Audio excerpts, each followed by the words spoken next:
Welcome home. We are WNST AM 1570, Towson, Baltimore, and Baltimore Positive. If I sound like I'm shot out of a cannon in this segment, it's because I haven't done a lot of radio the last couple of weeks. Especially because I've been eating cereal, having stuff stuck in my teeth. And it's just been Luke and I and sort of my internal group after I did 78 charities for a couple Super Bowl and our big week for Crab Cake Row. I'm back out on the beat. We are going to be at Fadley's doing live radio on Fridays when the Orioles are home. We're going to call them Fadley's Fridays. Brought to you by the Maryland Lottery. I have 10 times the cash. Our friends at Window Nation, our friends at Jiffy Lube Multi-Care, also Liberty Pure Water Solutions that keeps me in delicious, safe drinking water out on the well, out yonder way. So we're appreciative of all of our sponsors. The last time I got together with this guest, and he's one of our favorite guests, and if you are a WNST AM 1570 listener, the beautiful music that you hear coming in comes from this very multi-talented musician, writer, and author. It says Washington Post every time I see Dave Sheinin, I think, dude lives in Canton. I don't know, maybe Fells Point, maybe Butcher's Hill, There you go. Patterson Park. There you go. Butcher's Hill's probably like the right neighborhood, but you'd have to be a real young old timer to know that Dave Sheinin has been my friend for a long, long time and covered the Orioles back. Oh man, even before Maskey, or were you after Maskey? No, You I were was after after. Maskey. Yeah, after match. Well, okay, late 90s, but he sort of came into Yeah. this when the Peter Angelos thing had already sort of metastasized, and we've waited for a better day, Dave Shaw, a better downtown, a better Camden Yards, a better baseball team, and all that. And damn if it hasn't arrived since the last time you and I got together. My phone blew up the night that the Rubenstein thing happened. I'm 4 or 5 weeks out now trying to process it. Where are you, brother? No, I mean I'm on team positivity. I mean, I think it was the absolute best thing that could have happened for the franchise. I mean, short of winning a World Series, I suppose. But like, if you ask me, what is the perfect ownership scenario for this team going forward, you'd say number one, let the Angeloses get out from under it. Number two, you'd want local ownership. Number three, you would want deep pocketed ownership. And a commitment to staying in Baltimore, of course. So I think you have all of those things with the Rubenstein group. And gosh, I mean, what you would also want Cal Ripken with a major role in the direction of the organization. You've got that too. Um, you know, the jury's still out for sure. I mean, this is too new to say that, this is the going to solve all the problems around this team, because there are many of them. But it's the right mix, and it's I mean,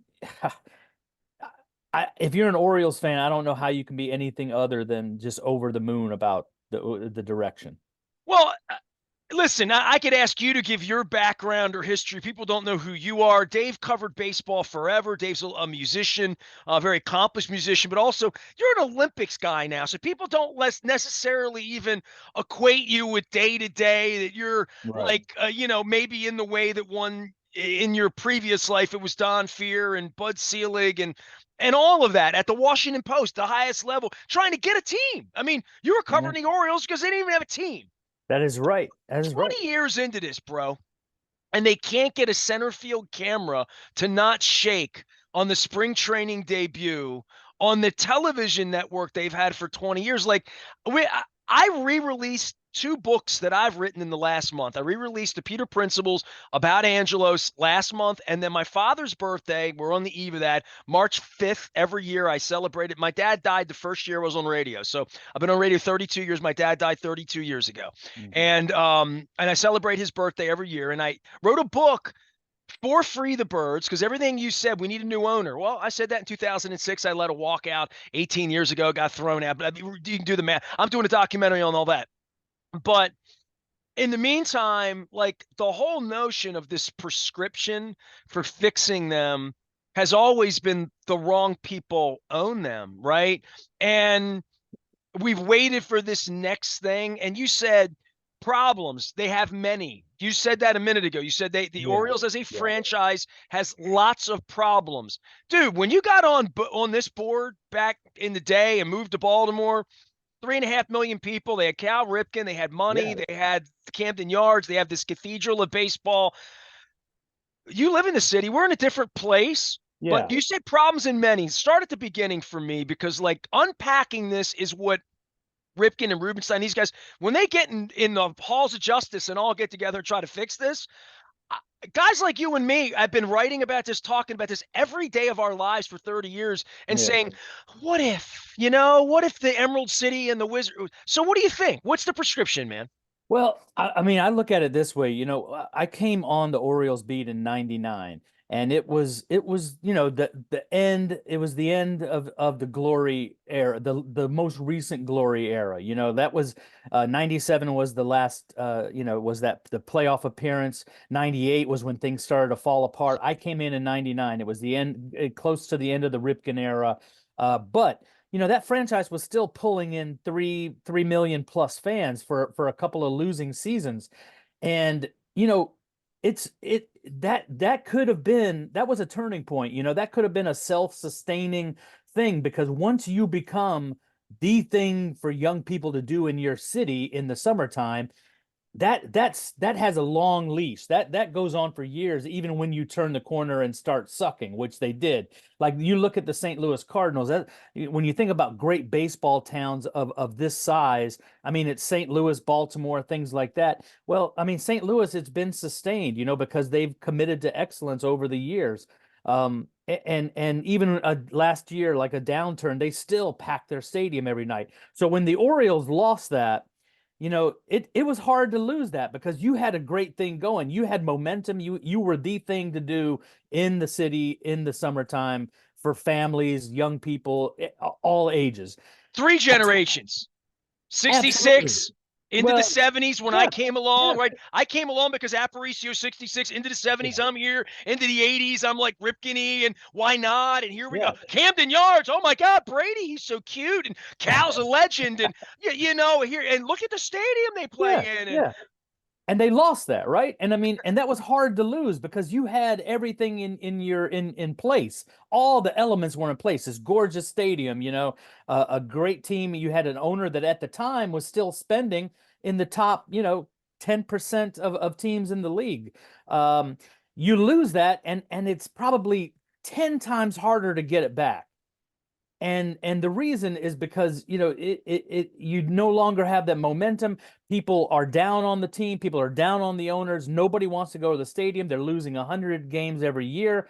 And you look at even last year, the attendance numbers were better. They're not back up to the late '90s levels.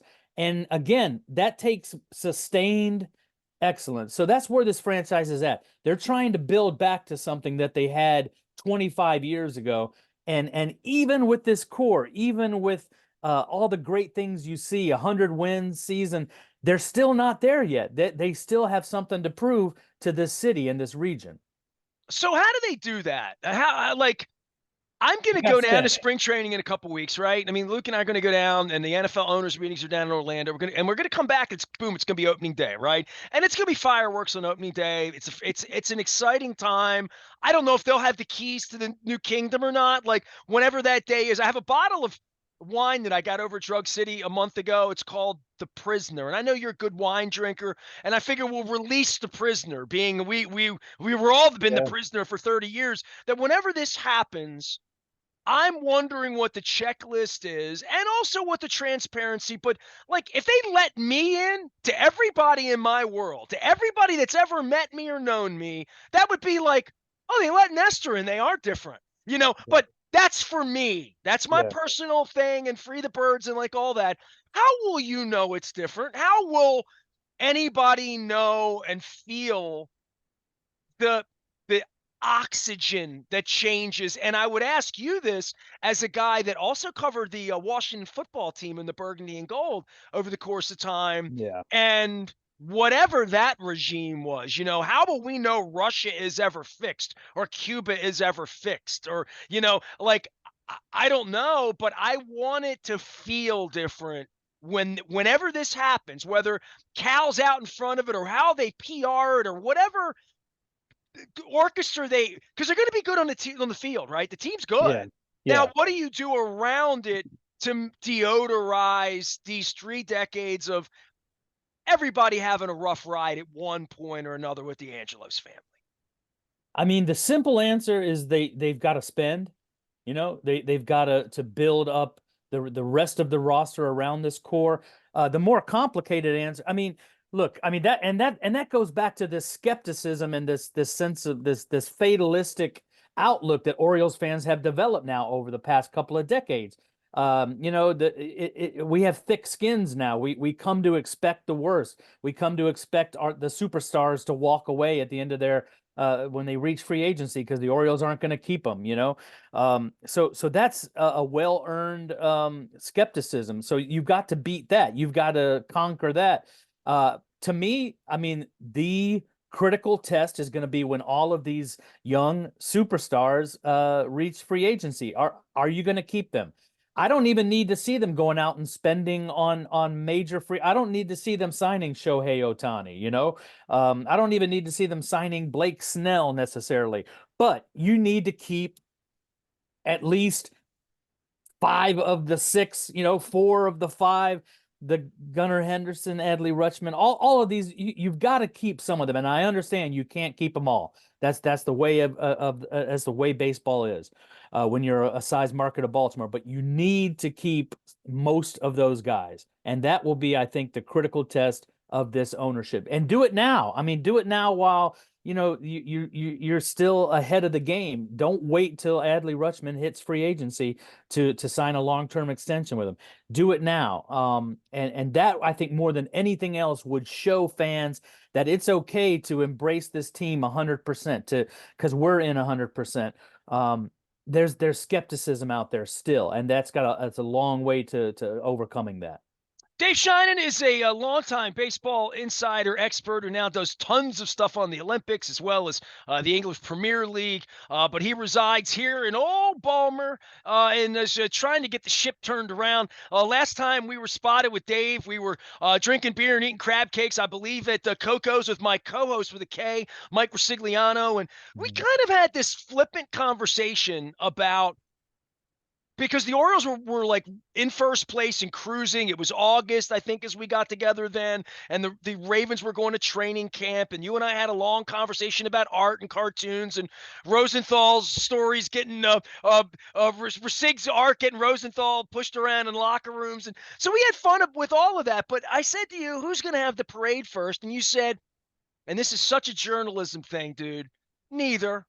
Neither. It's hard to win one, let It's so alone hard. we're Yeah. right. I mean, and you said that and it resonated with me. I heard your voice when they were losing that AFC championship game at home because it's close, right? I heard your voice when I was sitting at the kids' table and drinking out of the other water fountain in Arlington when I didn't have the clubhouse badge, when I got my final mistreatment from the Angelos family flying to Arlington with Luke.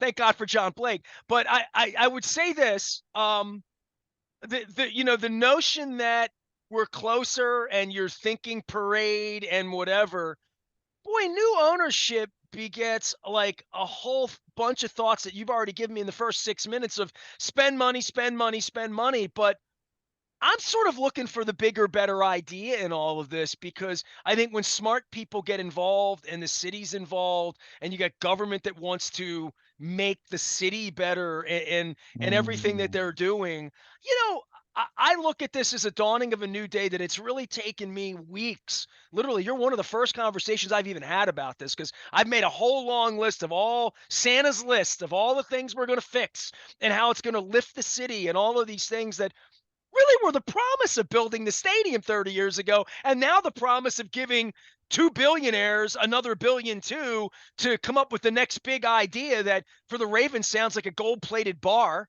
And I caught that press conference that I'm locked out of where the smarmy guy gets up and says, well, we all know that beer's colder inside the perimeter and the hot dogs taste a little better inside the perimeter. And I'm thinking, well, what's the Orioles' big idea in all of this? They, for the Ravens, they play 9, 10 games a Mhm. year at home. The Yeah. Orioles is a heartbeat thing. Baseball, to your point, St. Louis, Boston, in places where it matters, San Diego, where they built around it, it's a heartbeat thing that Mm.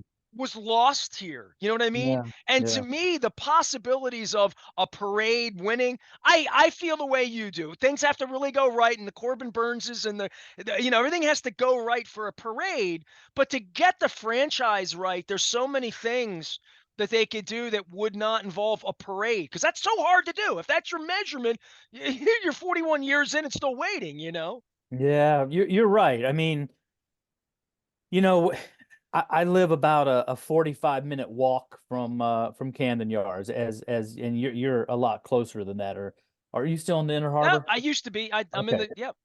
So, I mean, I walk through the town to get to Camden Yards. I mean, you cross over President Street and you're going through the Inner Harbor and you see how sad Harbor Place is, the Inner Harbor itself.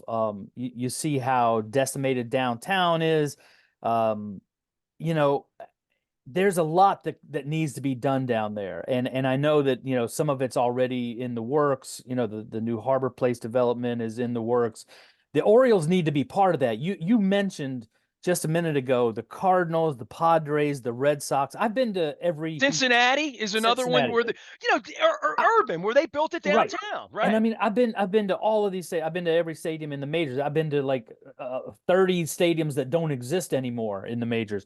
And what you named there with all of those teams are places where baseball is part of the fabric, is part of the lifeblood of the urban center. I mean, I think about walking from my hotel to Busch Stadium at 3 o'clock in the afternoon because the clubhouse opens at 3, and the streets are already filled. I mean, this is a weekday, a weeknight, and in the And you pass afternoon, 30 places on the way uh, out where the post game shows on, yeah, like and Washington. everybody's What congregated, Washington is built in and your they've town, it came from exactly, nothing, right? Like they built that exactly, stadium. We're like, what the hell is this? And right, now it's like one of the right. 10 most desirable neighborhoods in the world to live in, right? Right.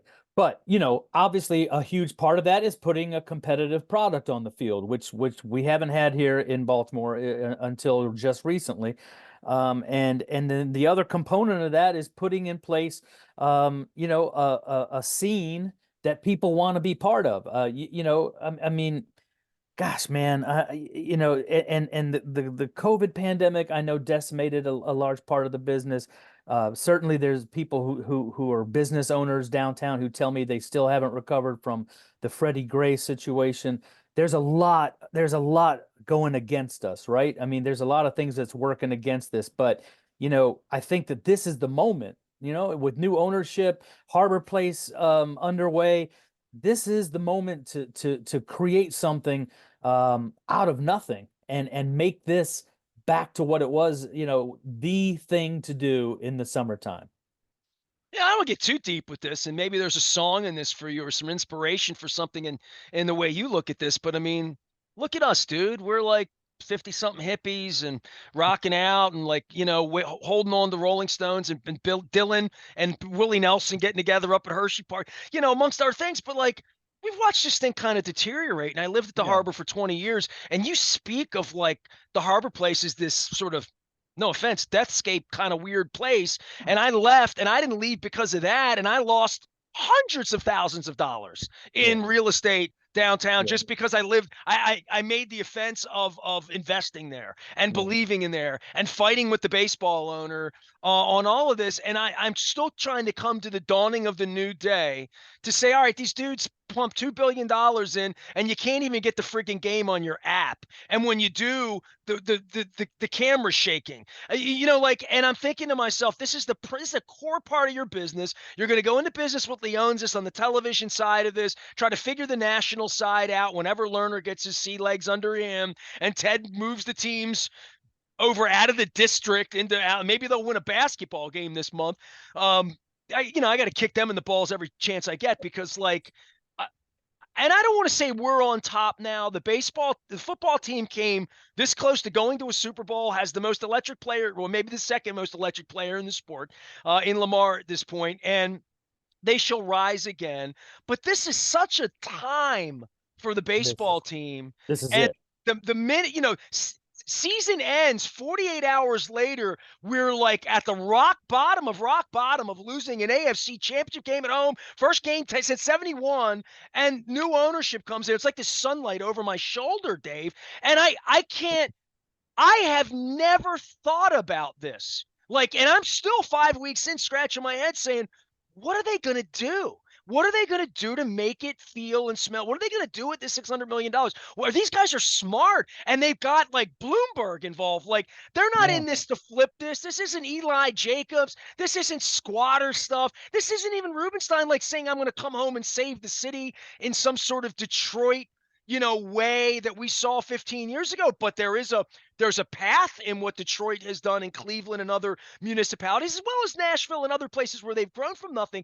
But this is such an asset that's been pissed away from the time you and I were young and sexy in our 20s and covering it, and it was the toast of the town, to now, like, all right, I know the guy that owns it, and here we go. Hey, bring Dave and Nestor in. They live here. They're smart guys. Ask them for their best ideas. I don't even know what the best ideas are, because they'll always come back to crime, the city, Freddie Gray, I'm afraid of the Yeah. city, how much it Yeah. costs for a hot dog, how much it costs to enter. All of that is there. But like, how are they going to make this thing awesome again, other than the things we talk about, having a center fielder and like on the field? Bringing people back and making them pay for it, and the Orange Club, and getting the games on TV. And like, I always talk about cracking crabs with Chuck Thompson back when I was a Mm. kid, Natty Bose and all that. Yeah. But the heartbeat of the city, they don't have that, Dave. They don't. They No, need to have it. but I mean, all of the problems that Baltimore has. I mean, the COVID pandemic, crime. I mean, look, they're not unique to us. I mean, the pandemic happened other places, right? Crime happens in St. Louis, and yet they still pack their stadium every night, and they still have their downtown is a sea of red on a Tuesday night in June. It can be done. I think what you have here is a blank slate in a lot of ways. Um, you've got new ownership, you've got a team that's on the rise in a big way. You've got Cal Ripken back in the fold. You've got MLB support behind you. This can be anything they want it to be. I mean, this has all the potential in the world. This can be, I mean, this can be, the 1996, 97 era again, where the Orioles were one of the biggest spenders in the game, and a serious threat to win the World Series every year. Uh, How that can they can be that if they don't generate that revenue, Dave? I well, mean, that's the thing. You have to generate the revenue, no question. And but it's not going to happen overnight, right? You're not going to convince the 75%, let's say, of this fan base that's jaded, that's cynical, that's fatalistic. You're not going to convince them overnight that all of a sudden, because we have new owners, now everything has changed. You have to build that, right? You have to regain the trust. And as I said, from the first part of this segment, that losing it was hard. Gaining it back is 10 times harder, because you have to overcome now all the skepticism and fatalism of your fan base. And all you can do is show good faith, and then let it build over time. It's not going to happen in 2024. Yeah, I don't like. I released the Peter Principles thing, and I released the book on like my love of base, because it's what I have in sort of my arsenal. Because the last 15, 20 years, there hasn't been like a lot in the arsenal to like move me toward 162 nights a year, where I stop everything in my world to focus on 24 young men in the city who sort of come and go, and guys like Aubrey Huff, who called the city a shithole, and disappear off into the abyss with the money one way or another. I think there's something about this young group of players that doesn't know from any of Peter Principles, or bad vibes, or that they've come into this honestly. And I mean, on the field, and this is for another day because our time's a little short, they have too many players. Like in a Mm. spring training sense, Kauser, Kerstad, Stowers, who's moving where? What are they going to do? How are they going to do on the pitching? Oh my God, Bradish's arms, Bradish's arms, no good. Like, it's like real baseball conversation again. And we haven't Yeah. had that since 99. That's exactly right. Yeah, I mean, you're talking about this team as a contender from day one. That wasn't even the case last year on opening day. I don't know that anybody saw this. Nobody saw 100 wins coming, and it now you feel like this is real. I mean, this is what you buy in for as a fan, and it's what you dream of as a player. And so all the pieces are there finally. And now really what this new ownership group has to do, I think, is prove itself to a fan base that is hurt, a fan base that is jaded and um, needs some reassurance and needs you to put your money where your mouth is. And this is the time. You've got everything heading in your favor right now. Sheining's column says spend money and Spend money. we'll spend our money. Exactly. I mean, I think that's right. I mean, They just there's a spent a pact here. billion, ain't buying the team. Jeez, Exactly. I'm thinking you better Exactly. have a plan, you Yeah. know? Yeah. I mean, there's a pact here, right? I mean, whether you're a player, if you do your part, ownership needs to do their part. And when you're a player and you get yourself into contention in July, you need your team to open up the wallet, get you the players you need for the stretch run. You get to that offseason, you've put together a core. You need your ownership to step up, and because you've done your part as a player, as a roster, as a coaching staff, as a front office. Now, the last step is spending the money. And that is where I think the fans are waiting to see. I think that's what's going to prove to the fans that this is worth my loyalty, my money, and my fandom, my love. They got a guy every fifth day. It's going to take the ball now who's an ace, right? So, Yeah. right at, that Yeah. looks like a real commitment to us, right? And that's also a huge opportunity to step up and extend him, right? So that he's not a rental for 1 year. Man, the possibilities are endless here. I mean, there's so much you could do, and you can get started right now. I mean, it's time. Make a big splash before opening day. Well, Do the biggest something big. splash will be when that bottle of wine gets opened for me, because then it'll be official. Um, you don't expect anything to get in the way, right? Like you're on board with this. Is really, Yeah, yeah, I'm still at a pinch me moment. I really, yeah. Because really yeah, am, Dave. I mean, if there's a skeleton in the closet or something, I haven't heard word one about it. So I think this is a slam dunk. And it's a great new day for this franchise. Yeah, I'm looking forward to going to a game with you, having one of those cold beers down the perimeter and a hot dog, and or maybe we'll get some on the outside. We'll walk around the city. Dave, it's always Yeah. a pleasure to visit with you. Let's get a crab cake next time. How's the music career? You got a new thing going on? Mm. Anything like happening there or no? I'm in semi-retirement while I get my kids through college because it costs too much money to make music. So, uh, semi-retirement. Yeah.